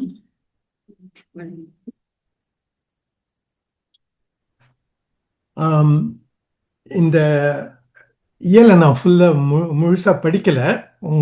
உங்க பேச்சு அழகா இருந்தது. ரொம்ப சுருக்கமா நல்லா சொல்லியிருந்தீங்க. மேர்கார்கன்றது ஒரு பழைய செட்டில்மெண்ட். இது முதல் செட்டில்மெண்ட் இன் இண்டஸ் வேலின்னு சொல்லுவாங்க. அதுக்கு ஏதாவது ஒப்பீடு இருக்குதுங்களான்னு கேட்டேன். அதுக்கப்புறம் புரிஞ்சது அது பாலுச்சிஸ்தான் லாங்குவேஜில் இருக்குது. மேர்கார்கன்றது அ பிளேஸ் ஆஃப் லவ் அப்படின்ற ஒரு மீனிங்கோடு இருக்குது. அதுக்கப்புறம் ஹல்லின்ற பேர் மகாராஷ்டிராவில் இருக்குன்ற இவர் ப்ரொஃபஸர் சவுத்வர்ட் நிறைய பேசியிருக்காரு. அவர் புத்தகத்தில் இருக்கு. அது ஒரு மைக்ரேட்டரி பேத்தாக இருந்திருக்கு. அதனால் ஹல்லின்ற பெயரோட பாகிஸ்தான், ஆப்கானிஸ்தானில் இருக்குதான்னு நான் குயிக்காக சர்ச் பண்ணேன். அதில் 2 இடம் கிடைத்தது. அப்புறம் குஜராத்தில் 4-5 இடம் கிடைச்சது. மகாராஷ்டிராவில் நிறைய இருக்குது. அது நோ டவுட். அதனால் இந்த சாப்டரில் ஹல்லின்னு பள்ளி அல்லது ஹல்லின்ற இடப்பெயரோட பார்த்துருக்காங்களா பாலகிருஷ்ணன் ஐயா அப்படின்னு கேட்கலான்னு இருந்தேன். ஹல்லின்னு எனக்கு பார்த்த ஞாபகம் இல்லை. நல்லி அப்படின்னு இருக்கிறத பார்த்தேன். ஹல்லி பெயர் இல்லையா, ஆள் பெயர் இல்லைங்களா? ஆட்கள் பெயர் இது ஹல்லிப்பாட்டு ஐயா. இடப்பெயர். இது ஹல்லின்றது தமிழ்ல பள்ளின்னு சொல்லுவாங்க. பழந்தமிழ்ல சங்ககால தமிழ்ல பள்ளின்றது ஒரு இருக்கும் இடம்னு சொல்றது. அது ஆமா வந்து ஆமா. இது நீங்க உங்களுக்கு தெரியும். சமணர் இருந்த இடத்துக்கு வந்து பள்ளின்னு வரும், ஈத்த பள்ளின்னு பள்ளி. வரும். ம். அதை வந்து சிலர் வந்து அது பள்ளிக்கூடமா இருந்ததுன்னு சொல்லியிருப்பாங்க. தப்பு. அவங்க இருந்த இடம், அதனால அது பள்ளி. பள்ளின்றது ஒரு செட்டில்மெண்ட். தமிழ்ல அது ஒரு வில்லேஜ்ன்ற ஒரு மீனிங்கோடு இருக்குது. அதனால தான் கர்நாடகாவில் இருக்குது, மகாராஷ்டிராவில் இருக்குது, குஜராத்தில் இருக்குது, பாகிஸ்தான் இண்டஸ் வேலையில் இருக்குதான்னு புத்தகத்தை பாலகிருஷ்ணன் ஐயா அதை எக்ஸ்ப்ளோர் பண்ணியிருக்காருன்னு கேட்டேன். அவ்வளோதான். நான் எனக்கு தெரிஞ்சு அதுல வந்து ஹள்ளி வந்து எக்ஸ்ப்ளோர் பண்ண மாதிரி தெரியல. இது கொஞ்சம் ஆட் பண்ணலாம்னு நினைக்கிறேன் என்னை ஆமா. பொறுத்தவரையில. எனக்கு என்ன தோணுதுன்னா அவங்க எடுத்துக்கிட்டது சங்க இலக்கிய பெயர்கள் தான் முதல்ல எடுத்துக்கிட்டு அது ம். வந்து அங்க இருக்கான்ற மாதிரி தான் அவங்களோட அப்ரோச் இருந்திருக்கு. பாக்குறேன். இது சங்க இது இலக்கிய இந்த இந்த நூல்ல நான் பார்த்தது அந்த மாதிரி தான் வந்து பார்த்தேன். அதனால வந்து ஹல்லின்ற பேரு சங்க இலக்கியத்துல இருந்து தான் கட்டாயமா அங்கேயும் இருக்கும்னு நினைக்கிறேன். ஆமா. சங்க நல்ல இலக்கியத்தில் இருக்குதா? பள்ளின்ற பேரு இருக்குதா? இது தெரியல. அதான் பள்ளின்ற பேரு சங்க இலக்கியத்துல கண்கார்டன்ஸ்ல தான் எனக்கு இருந்த மாதிரி எனக்கு தெரியல. இங்க யாராவது சங்க இலக்கியம் தெரிஞ்சவங்க சொல்லலாம். எனக்கு பார்த்த பாலகிருஷ்ணன் வரைக்கும் அவரை பள்ளி தான் வந்து கேட்கணும். சங்க இலக்கியத்துல இருந்த மாதிரி தெரியல. அதற்கு பிறகு வந்திருக்கலாம்னு நினைக்கிறேன். இந்த சமணர்கள் அவங்க காலமும் அதுக்கு பிறகு இல்லைங்களா? ம். ஆனா அந்த பழக்கத்துல இருந்திருக்கு. காரணம் நெடுமான் 5 கல்வெட்டு திருக்கோயிலூர் பக்கத்துல இருக்குது இல்லையா, ஜம்பை மலையில. அதுல சத்யபித்தோ ஈட்ட கல் ஈத்த கல் பள்ளின்னு தான் வருது, கல்லுன்னு வருது. அங்க அங்க கல்லுன்னு வருது. ஆனா இன்னொரு பள்ளின்றது மாங்குளத்துல இருக்குன்னு நினைக்கிறேன். ஸோ சங்க காலத்துல அந்த சொற்றொடர் இருந்திருக்கு. அது அது தெரியுது. ஆனா இலக்கியத்துல வந்திருக்கான்னு தெரியல. மார்க்சிய காந்தி அம்மா வந்து கமெண்ட் போட்டிருக்காங்க. அம்மா நீங்க அன்மியூட் பண்ணிட்டு பேசலாம். புறாப்பள்ளி துஞ்சிய அப்படின்னு வந்து சங்க இலக்கியத்துல இருக்கு போல. அது ரொம்ப ஒரு முக்கியமான விஷயம் சொல்லியிருக்கீங்கம்மா. எனக்கு நீங்க பேசின உடனே எனக்கு ஞாபகம் வந்தது புறாப்பள்ளி துஞ்சிய திருமாவளவன்ற பேரு. அதனால அதை போட்டேன். பொதுவா அருமை. ஊர் பெயர்கள்ல வந்து நீங்க சொல்ற மாதிரி தமிழ் கல்வெட்டுகள்ல பள்ளின்ற சொல் வந்து இருப்பிடம் அல்லது உறைவிடம்ன்ற பொருள்ல இருக்கு. செய்து கொடுத்த பள்ளி அப்படின்னு வரும். சில இடத்துல அதுக்கு மாறா அதுக்கு அதே மாதிரி சமமான சொல்லாக அதிட்டானம்ன்ற சொல் வரும். இல்லைன்னா முழகை முழாகை அப்படியெல்லாம் வரும். பல சொற்கள் அதுக்கு வருது அந்த இடத்துல. அதுல பள்ளியும் ஒண்ணு. ஆனா மற்றபடி சங்க இலக்கியத்துல பள்ளின்னு ஊர் பெயர்களாக வர்றது ரொம்ப குறைவு. ஆனா மிடிவல் பீரியட்ல நிறைய இருக்கு பள்ளின்னு முடிகிற சொற்கள். இப்ப நம்ம தேவாரத்துல எல்லாம் பாத்தீங்கன்னாக்கா அந்த தொகை வைப்பு தலங்கள் இருக்கு பாத்தீங்களா, தொகைகள் நூல், அந்த ஊர் தொகைகள்லாம் வரும் பாருங்க. அதுல பள்ளின்றத வச்சே தனியா பாடல்களே இருக்கு. என்னென்ன பள்ளிகள்ல எல்லாம் சிவன் கோயில்கள் இருக்குன்றது அடைவாவே இருக்கு. ஸோ நமக்கு 5-6ஆம் நூற்றாண்டுல இருந்து அந்த பள்ளின்ற சஃபிக்ஸோட உள்ள ஊர்கள் பற்றிய பெயர் நிறைய வருது. ஏன்னா அது இந்த தொடர்ந்து சமணத்தோடு தொடர்புடையதாக இருந்திருக்கலாம் என்று கருதுறதுக்கு வாய்ப்பு நிறைய இருக்கு. நிறைய இருக்கு. ஒரு 5ஆம் நூற்றாண்டுக்கு பிறகு நிறைய அந்த சொற்றொடர் வருது, அந்த பெயர்கள்ல சஃபிக்ஸா வருது. அதோட அது சார் சொன்ன மாதிரி ஹல்லின்றது இந்த பள்ளியோட அந்த இப்போ கன்னடத்துல முழுக்க பள்ளியெல்லாம் ஹல்லின்னு தான் இருக்கு. இப்பவுமே தருமபுரி, நார்த்தார்காடு, அந்த மாதிரி இப்போ கிருஷ்ணகிரி அந்த பகுதிகளில் பார்த்தீங்கன்னாக்கா நிறைய பெயர்கள் ஹல்லின்றதோட முடியும். பள்ளி, ஹல்லி, இந்த ஃபேமஸ் பல்லவா காப்பர்பேட் கூட கிரவ ஹல்லி வருது இல்லையா, அந்த மாதிரி நிறைய பெயர் வருது. 5ஆம் நூற்றாண்டுக்கு பிறகு நிறைய வருது. இப்ப நான் சொன்ன குராப்பள்ளின்றது கூட நீங்க உங்க பாட்டோட இதுல வரல, அந்த குழு இருக்கு பார்த்தீங்களா, அதுலதான் வருது. அதனால அது தொகுக்கப்பட்ட காலம், அந்த மாதிரி காலத்துல கூட எழுதப்பட்டதாக இருந்திருக்கலாம். அதனால நம்ம அதை இன்னும் கொஞ்சம் டீப்பா ஆய்வு செய்யணும். இந்த பள்ளின்றது முதல்ல ப்ராப்பர் நேமாக எந்த இடத்துல வருது அப்படின்றது ஊர் பெயரோடு பின்னொட்டாக. இது நாகராஜன் ஒன்று போட்டிருக்காரு. சங்க இலக்கியத்துல 28 இடத்துல பள்ளின்ற சொல் வருதுன்னு சொல்லி போட்டிருக்காரு. அப்படியா? ஆமாங்க. கிராஸ் செக் பண்ணணும் சார். கன்கார்டன்ஸ்ல கிராஸ் செக் பண்ணி தான் பார்க்கணும். சரிங்கம்மா. அம்மா உங்க கருத்துக்களை அப்படியே சேர்த்து சொல்லிடுறீங்களா சுபாவோட? என்னது? இன்னைக்கு உரை உங்களுக்கு வேற எதுவும் கேள்விகள் இருந்தா அப்படியே சேர்த்து சொல்லிடுங்க. வணக்கம் யார் அம்மா, நானா? நல்லா இருக்கீங்களா? ஞாபகம் இருக்கா நீங்க? யார கேக்குறீங்க? சரி, உங்களதான் கேட்டேன். உங்களதான் கேக்குறீங்களா? உங்களதான் நானும் கேக்குறேன். மார்க்ஷி காந்தி அம்மா, உங்களை நான் வந்து நேர்காணல் பண்ணியிருக்கேன் வலைத்தமிழுக்காக. அப்படியா? உங்ககிட்ட பேசியிருக்கேன் நிறைய. அப்படியா? சரி சரி சரி, மறந்துட்டேன், சாரி. No problem. ஆமா, இடப்பெயர்களை பொறுத்த வரைக்கும் நமக்கு அந்த கரூர், வஞ்சி, தொண்டி இந்த 3 தான் வந்து ரொம்ப கேட்சிங்கான ரெஃபரன்ஸ். மற்ற பெயர்கள்லாம், ஊர் பெயர்கள்லாம் பொதுவா இப்ப பாலாவோட வந்து மெயின் எய்மே வந்து இடப்பெயர் ஆய்வு தான். முதல்ல அவர் இடப்பெயர் ஆய்வுல தான் போனாரு, அப்புறம்தான் அது மற்றதாக விரிந்தது. ஸோ இடப்பெயர்கள் ஆய்வுன்றது தொடர்ந்து இருக்கு. அது நம்ம வந்து ஒரு ஒரு கோட்பாடாக மனிதர்கள் நினைவுகள்ல சுமந்து வந்து அடுத்த ஊர்களில் அந்த தாம் இருக்கின்ற இடங்கள்ல எல்லாம் அந்த பெயர்களை வைத்துக் கொள்வது என்பது பொதுவான ஒரு பண்பாட்டு நகர்வாக இருக்கிறது அப்படின்ற அந்த கோட்பாட்டை அடிப்படையா வச்சுக்கிட்டோம்னா அதை அக்செப்ட் பண்ணும்போது இது எல்லாமே வந்துடும். இதுல எல்லா பெயர்களுமே வந்துடும் இல்லையா? குடி பெயரா இருந்தாலும் சரி, ஊர் பெயரா இருந்தாலும் சரி, கடவுள் பெயரா இருந்தாலும் சரி, ப்ராப்பர் நேமா இருந்தாலும் சரி, எல்லாமே வந்துடும்ல.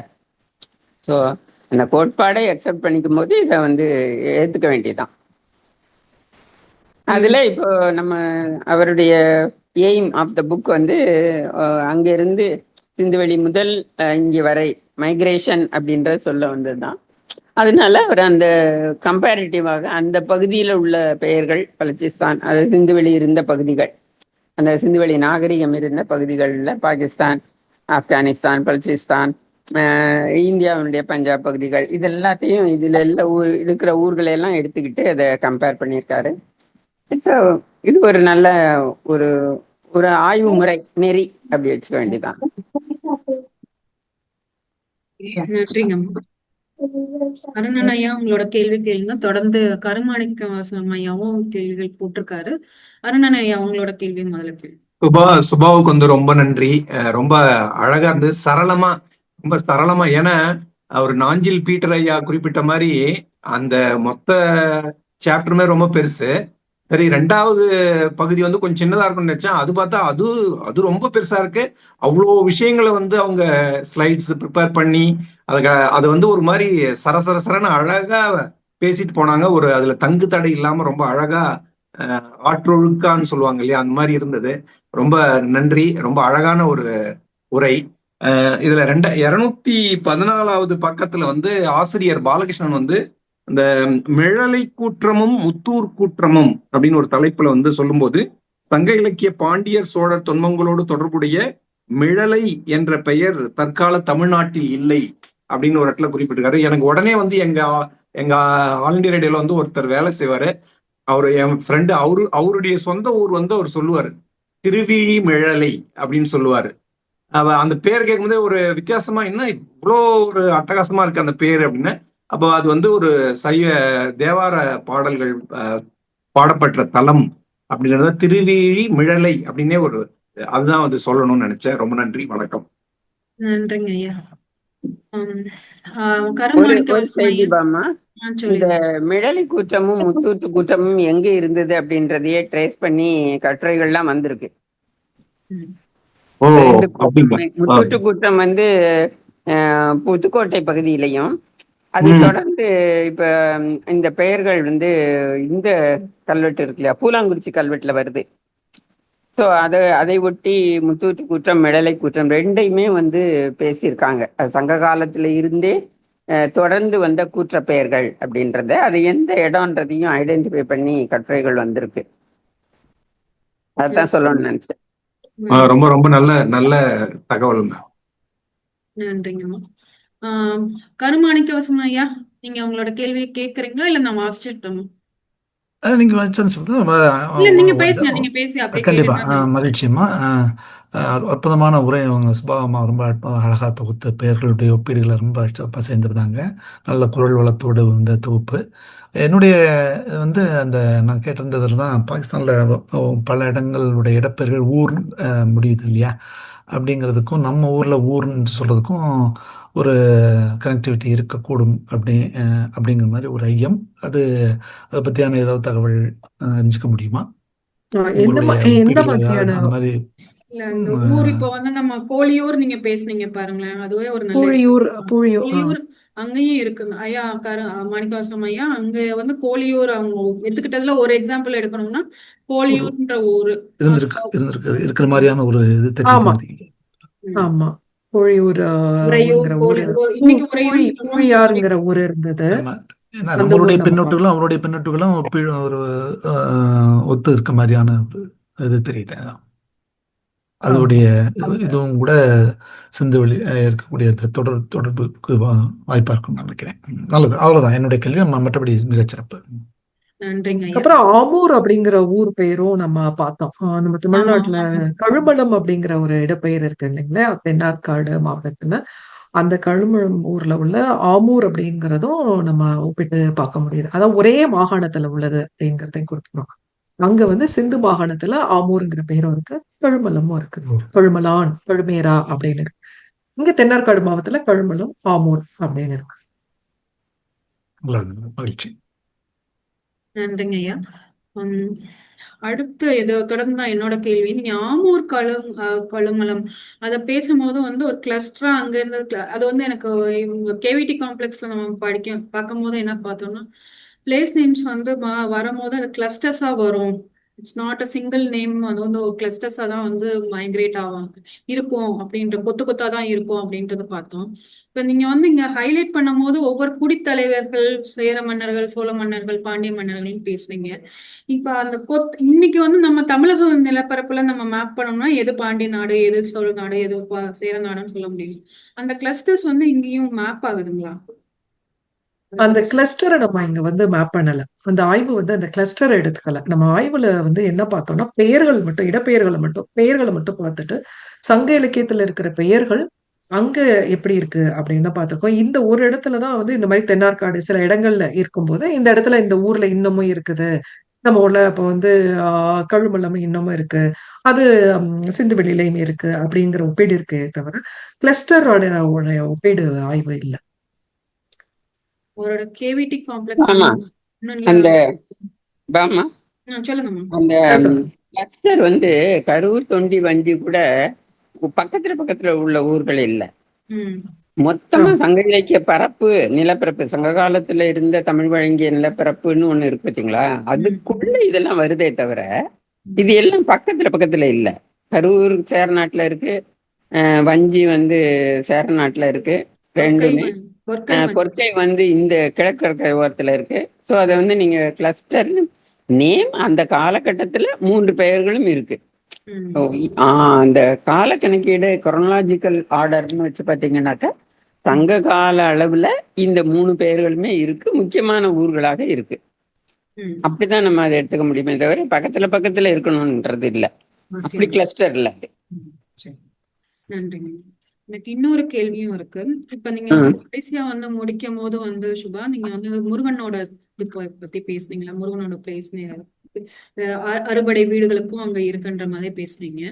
இது வந்து நம்ம சங்க இலக்கியம் எடுத்துக்கிட்டோம்னா 5 திணை பேசுறோம் இல்லைங்களா. இதுல வந்து மத்த 4 திணைகளுக்கு வந்து ஏதாவது தொடர்ச்சி பத்தி சொல்லியிருக்காங்களா? கடவுள் ஒவ்வொரு திணைக்கும் நம்மளுக்கு வந்து ஒரு கடவுள் இருக்கு இல்லைங்களா, காக்கும் கடவுள் காக்கும் கடவுள் அதை பத்தி இல்ல அதை பத்தின இது இல்ல. புத்தகத்துல அந்த செய்தியை பொறுத்த வரைக்கும் அந்த நீங்க கேக்குற இந்த பாயிண்ட பொறுத்த வரைக்கும் சமயம் தொடர்பான ஊர்கள் அப்படின்றதே திருமுருகாற்றுப்படையில மட்டும்தான் இருக்கு, வேற எங்கேயும் கிடையாது. அதிகபட்சம் பரிபாடல்ல மதுரை இருக்கு சரியா, மதுரை, வைகை, அதே அந்த பாடல்கள் இருக்கு. இதுதான் சமயம் தொடர்பான நேரடியான சான்றுகள்.